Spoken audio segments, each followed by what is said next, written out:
gudoomiye xigeenka saddexaad ee xisbiga wadani Cabdi Raygal Beegsi oo maanta waraysi gaar ah siiyay Royal TV ayaa xukuumadda ku cambaareeyay isku daygii talaabada maxaabiistu kaga baxsan rabeen xabsiga dhexe ee Hargeysa. Cabdi Raygal Beegsi waxa uu shaaca ka qaaday in muran iyo khilaaf laba garab u kala jebiyay hoggaanka xisbigaasi uu ka dhex jiro isagoona ka gaabsaday inuu carabka ku dhifto garabada uu sheegay in loolanku ka dhaxeeyo. waxaan aragnaa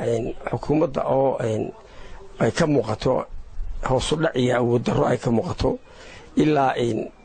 jeelkii dhexdiisii ay ka dhaceen falal argagixisa oo aan magaranaysa horu dhici jirin. sidaa daraaddeed waxaan noo aragnaa inay xukuumaddii hoos u dhacday maxaa yeelay arrinkeedu hoos u dhacsiiyey awood darro ay ku dhacday oo askartii ay soo habaysay waxaa lagu sheegaya inay 4 ninba la soo saaro la soo daayay askartu soo disay. marka waxa weeyaan waa kala qaybsanaan xukuumadda ka muuqato awood darro ah. watahay gudoomiye waxa la sheegay inuu jiro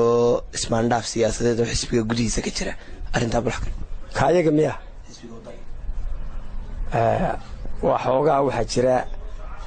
niman mas'uulkii laga tagay xisbiga ayaa shabadaantii ciyaarka ka dhex ciyaaraya oo intaas ka dhex jirta khilaaf badan ka dhex jiro